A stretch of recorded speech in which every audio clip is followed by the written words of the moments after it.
Bonjour à tous, je suis très heureux de vous retrouver sur Tandem TV pour une nouvelle chronique de Jewish Story en compagnie de mon acolyte Jérôme Attal. Bonjour Jérôme. Bonjour à tous. On a parlé de Christophe Colomb, on a parlé du Titanic, on continue notre voyage dans le temps et on va remonter au Moyen-Âge pour parler aujourd'hui de Philippe Auguste. Très bien. Alors pourquoi Philippe Auguste? Une raison très simple, parce que souvent quand on parle des rois de France, qui sont connus pour leur attitude anti-judaïque, on pense tout de suite à Louis IX, plus connu sous le nom de Saint-Louis, qui vient tout de suite à l'esprit, et c'est à juste titre, car c'est Saint-Louis qui fera connaître aux Juifs les mesures les plus restrictives, comme le port de la rouelle en 1269, et jusqu'à l'expulsion définitive des Juifs du Royaume de France en 1394 sous Charles VI, les Juifs sont astreints au port d'un signe distinctif en public ou alors ils seront condamnés à une amende de 10 livres d'argent. Donc là, on Mais remonte aussi, avant Saint-Louis. Philippe Auguste, c'est quoi? C'est son grand-père, c'est ça? c'est ça, Philippe Auguste est le grand-père de Saint-Louis, effectivement, c'est pourquoi j'aimerais développer cet aspect.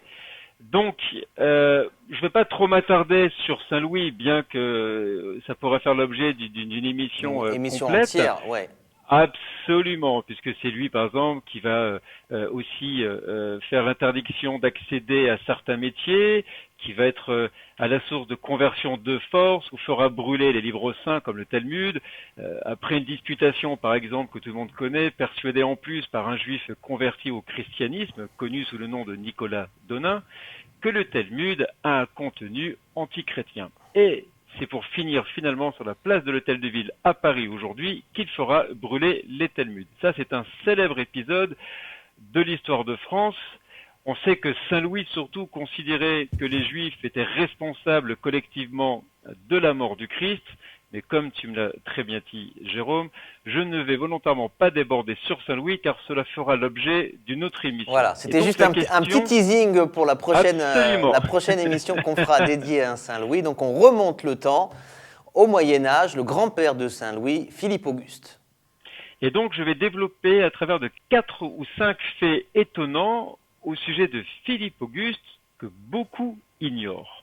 Donc, comme vous commencez à me connaître, je reviens toujours au contexte. Alors, comme toujours, le contexte à cette époque, pour mieux comprendre l'histoire, donc on est au début du XIIe siècle en France. Le XIIe siècle est une période de prospérité pour le judaïsme provençal et languedocien, qui profite de l'esprit de tolérance qui règne alors dans les cours de Toulouse et de Béziers. En France, du nord au sud, le judaïsme français du XIIe siècle est d'une intense effervescence intellectuelle. C'est l'époque des Tosafot, les ajouts aux commentaires de Rachi. Les Tosafot, ce sont ces petits ajouts qu'on voit lorsqu'on lit le Rachi, donc qui corrigent, qui complètent, ouais. qui enrichissent absolument, de par leur contenu, les textes de Rachi. Ils sont le résultat de discussions dans des écoles et de l'enseignement des maîtres, qui sont des notes prises par les professeurs, ou comme c'était souvent le cas à l'époque, les écrits étaient recueillis par des élèves pour les emporter avec eux lorsqu'ils visitaient d'autres écoles. Donc ça donne une richesse extraordinaire. La production des Tosafot devint même l'occupation dominante de cette période.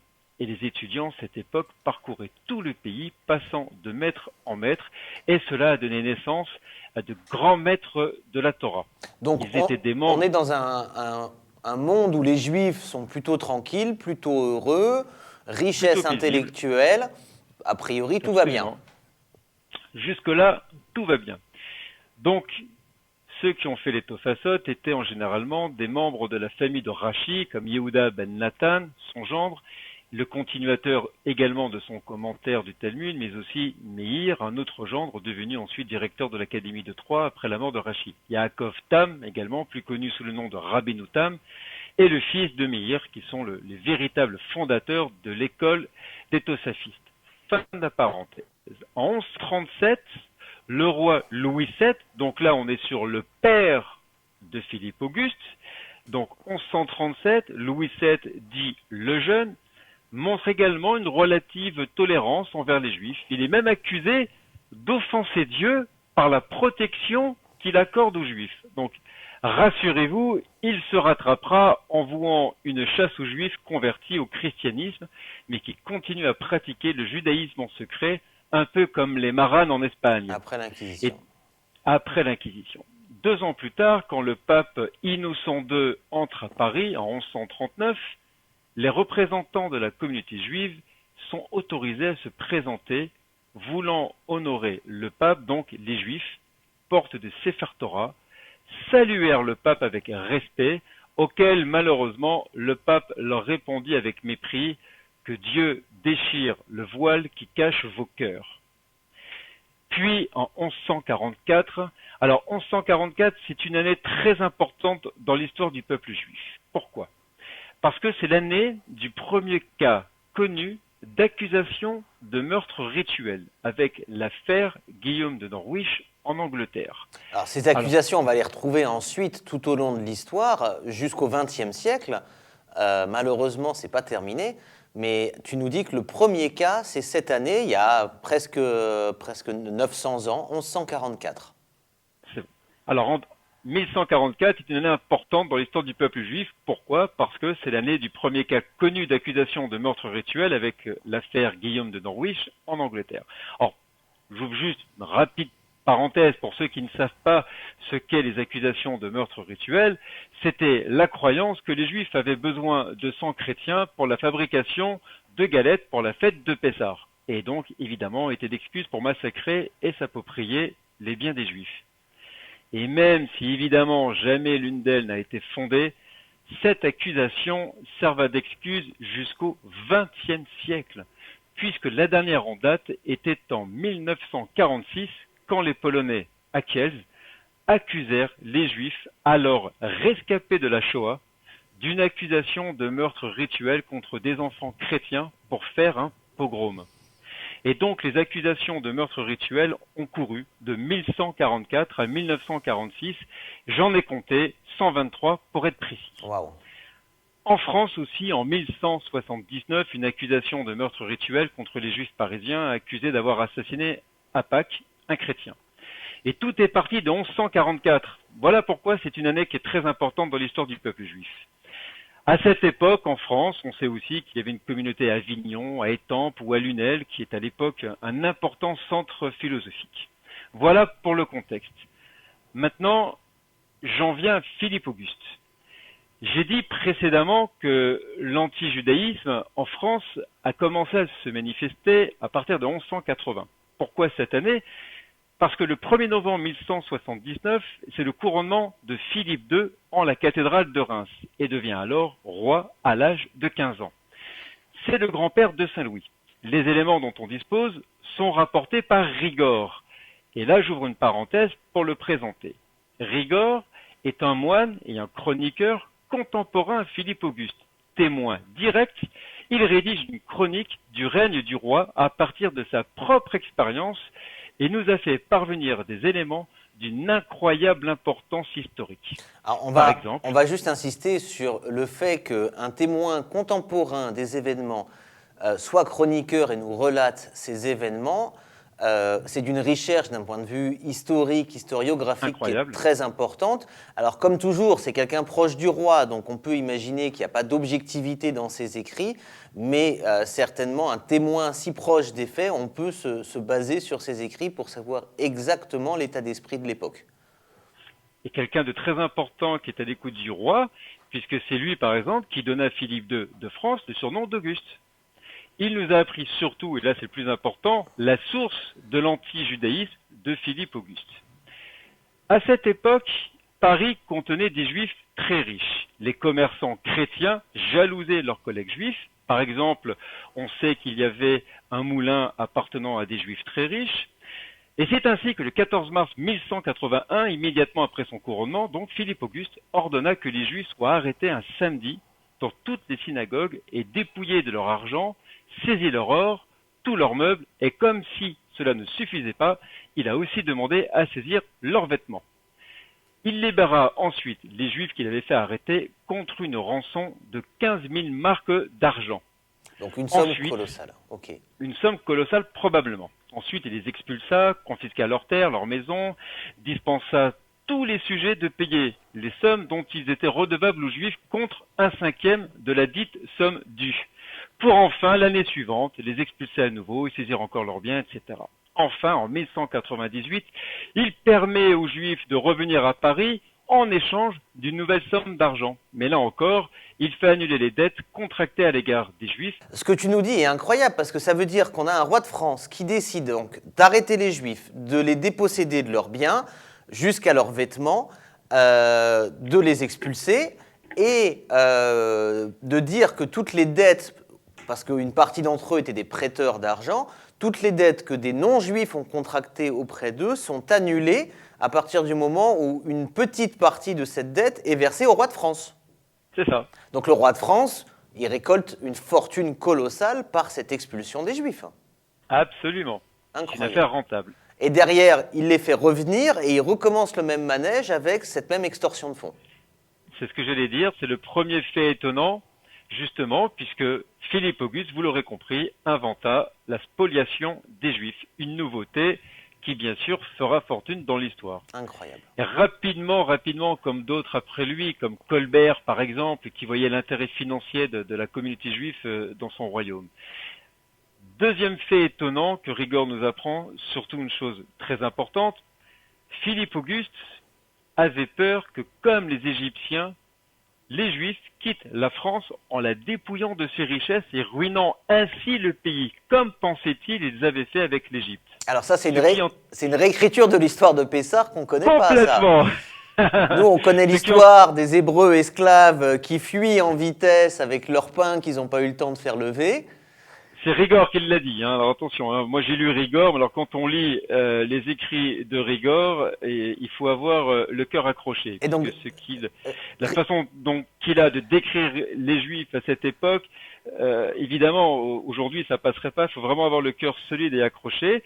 Et effectivement, c'est de ces écrits que je me suis inspiré et donc j'ai pu retenir ces faits extrêmement étonnants, trop méconnus de l'histoire de France. Alors, et donc, c'est Rigord qui les a rapportés, donc c'est sans doute absolument vrai. Et Rigord, il raconte que les Juifs donc, ont pris l'or du pharaon et sont partis avec les caisses d'or. l'Égypte. Incroyable. Et ça, c'est extraordinaire ce que nous apprend Rigord. Parce que, entre parenthèses, c'est très intéressant, car à l'instar, et je ne citerai pas de nom, mais d'archéologues qui renient le fait de l'existence des Hébreux dans l'Égypte ancienne en moins 1312 ou moins 1313 pour situer l'époque de la sortie d'Égypte, il est intéressant de voir que 2000 ans après, alors qu'il n'y avait aucune technologie, simplement par témoignage, cette information était parvenue à un roi d'un autre continent, et je referme ainsi la parenthèse. Okay. Voilà. Donc, Philippe Auguste connaissait l'obligation pour les Juifs du prêt sans intérêt entre Juifs, et donc les chrétiens qui empruntaient avec intérêt, pensait-il, étaient considérés comme des étrangers aux yeux des Juifs et donc des ennemis. Philippe Auguste était un roi très chrétien, et il voyait les Juifs comme les ennemis de la religion chrétienne, et donc c'est précisément pour ces principales raisons qu'il ordonnera une expulsion pendant son règne, alors qu'il n'a que 17 ans. Finalement, en 1182, le 10 mars plus précisément, Philippe Auguste procède à l'expulsion des Juifs du domaine royal, les dépouille à nouveau de leurs biens restants. Alors, le jeune Capétien n'applique cet ordre uniquement au domaine royal. Alors, il faut bien comprendre ce que l'on appelle le domaine royal. Donc, déjà, il faut s'imaginer la France beaucoup plus petite que celle d'aujourd'hui. Beaucoup plus petite qu'aujourd'hui. Le domaine royal, c'est une bande qui englobe grosso modo l'île de France, qui va de Compiègne à Orléans, pas plus. Et donc, il visait les communautés qui habitaient Paris, bien sûr, mais surtout Orléans, Bourges, Corbeil, Étampes et Melun. Donc, voilà. Troisième fait étonnant, après l'expulsion des Juifs de France, donc en 1182, les synagogues ont été transformées, évidemment, en églises. L'exemple le plus célèbre est la synagogue de l'île de la Cité, présentée à Maurice de Sully, l'archevêque de Paris, en 1183, qui devint l'église de Sainte-Madeleine en la Cité, située dans la continuité du pont Notre-Dame. J'allais te dire, je ne connais pas de synagogue sur l'île de la Cité, je vois bien l'église, mais je ne vois pas de synagogue. Elle a été détruite à la Révolution, on y avait déposé des reliques de Sainte-Madeleine. À l'origine, c'était une synagogue construite au IXe siècle et qui mesurait, tiens-toi bien, 31 mètres de long et 8 mètres de large. Waouh. Donc c'était une belle Très synagogue. grande Et synagogue pour l'époque. toujours d'après Rigord, on apprend avec surprise que les Juifs étaient tellement riches qu'ils possédaient presque la moitié de Paris, qui était à l'époque l'île de la Cité. Bah, bien sûr, évidemment. Il y avait à Paris aussi une rue de la Juiverie. C'était l'une des rues les plus passantes de l'île de la Cité, dans l'axe nord-sud de Paris, reliant le petit pont au sud au pont Notre-Dame, au nord, appelé aujourd'hui la rue de la Cité. À cette époque, il y avait deux synagogues, l'une dans la rue de la Juiverie, l'autre dans la rue de la Tacherie, dans le 4e arrondissement d'aujourd'hui de Paris. Et donc la ville possédait deux cimetières juifs, l'un situé rue Galande, dans la continuité de la rue de la Cité, où un panneau de la ville encore aujourd'hui, de la ville de Paris, le rappelle encore aujourd'hui, et tout le monde, chacun peut s'y rendre et le constater de visu, et l'autre se situait au bout de la rue de la Harpe, toujours dans le 5e arrondissement. Alors, parce que ça, aujourd'hui, on peut pas voir cette rue de la Juiverie, ces deux synagogues, ces deux cimetières. Heureusement que non. Non, parce que tout a été recomposé, tout a été refait. Alors, la synagogue, l'ancienne synagogue qui était rue de la Juiverie, moi je la situerais vers l'hôpital Hôtel-Dieu. Mais bon, là, il faudrait que peut-être un archéologue m'appuie à ce sujet. Il y a une église dans l'Hôtel-Dieu, je pense qu'elle se situait vers là, non loin justement du pont Notre-Dame. Je suis persuadé que dans les fins fonds, enfin dans le fond, on peut trouver des traces de cette synagogue. Mais le plus intéressant surtout, c'est le deuxième cimetière qui se trouve donc au bout de la rue de la Harpe. Ouais. Alors, moi, j'ai été voir sur Google Maps, je situe à peu près l'emplacement occupé par la librairie Giberjeune, tout simplement, dans le 5e arrondissement. Et là, c'est énorme, puisque là où il y avait Giberjeune, probablement, dans les sous-sols, il y avait effectivement un cimetière juif. Ce n'est pas rien. Quatrième fait étonnant, toujours d'après le chroniqueur, lorsque les Juifs apprirent la nouvelle de leur expulsion, ils firent le schéma Israël, avant de vendre tout leur mobilier, parce qu'évidemment, ils étaient contraints de quitter le royaume. Et là, quand même, on peut imaginer qu'un grand schéma Israël a résonné dans la moitié de Paris en 1182. Et pourtant, 8 jours après l'expulsion des Juifs, donc le 18 mars 1182, les Juifs sont accusés d'avoir tué un chrétien. Alors, ce n'est pas une accusation de meurtre rituel, c'est purement et simplement d'avoir assassiné un chrétien. C'est l'affaire du château de Bray. Château de Bray ou de Braille, B-R-A-Y, j'ignore la prononciation exacte, je dirais le château de Bray. Donc on apprend que le roi est enflammé par cette nouvelle, il marche vers le château de Bray, il arrive sur place, il place des gardes aux portes du château, il fait pendre les juifs qui s'y trouvent et en fait brûler plus de 80 juifs sur un bûcher. Waouh! Comme punition collective à cause de cette accusation de meurtre. Absolument. Et pourtant, juillet 1198, soit 6 ans après, Philippe Auguste, pressé par l'argent, ordonna lui-même leur rappel pour les besoins du trésor royal, en raison de leurs compétences dans les questions financières, et ainsi il autorisa les Juifs à rentrer en France. On peut littéralement parler de volte-face. Et donc, les Juifs revinrent à Paris, réparèrent leur synagogue de la rue de la Ticherie, s'installèrent près de l'église du Petit Saint-Antoine, dans la rue de la Tissandrie, connue plus tard sous le nom de cul-de-sac des Juifs, située dans le centre financier de Paris de l'époque. Et ils font renaître la vie juive à Paris à la fin du XIIe siècle. Absolument. À partir de ce moment, on peut même dire que les Juifs jouissent d'un certain degré de liberté et de tolérance. Certains ont été contraints de s'engager même à ne pas quitter le royaume avant plusieurs années. Wow. On leur demanda même une caution à titre de garantie de résidence permanente et on leur fera prêter serment sur les rouleaux de la loi. Par exemple, on apprend dans un document daté de 1209 qu'un juif s'appelle le juif du roi. Probablement était-il attaché à la gestion du royaume, mais j'en sais pas plus à son sujet. Mais c'est très intéressant parce que ça veut dire que, alors, il y a un antisémitisme, il y a les expulsions, les spoliations, oui. Mais à un moment, effectivement, il voit qu'il a besoin des Juifs dans le royaume, il les fait revenir et il les fait s'engager à rester avec ce système de caution. C'est hyper intéressant comme élément. volte-face littérale. Et donc, afin de leur extorquer de plus grandes sommes d'argent, le roi leur permit de facturer un taux d'intérêt plus élevé que Waouh. d'habitude. Ok. Incroyable. Le roi avait compris que les Juifs pouvaient être une excellente source de revenus d'un point de vue fiscal, notamment en tant qu'usuriers. Donc il accepte de les reprendre à condition de payer. Bien sûr. Il ne prend pas cette décision par compassion, mais par un intérêt bien compris de ce que les Juifs, de par leur métier de prêteurs, contribuent à l'essor économique du royaume. Le roi fait alors des Juifs des serfs de la couronne. Ils sont désormais soumis complètement au roi et à ses seigneurs. Les Juifs étaient donc serfs du roi, et les rois et les seigneurs disaient « mes Juifs », comme ils disaient « mes terres ». D'emblée, un impôt frappe toutes les transactions financières des Juifs.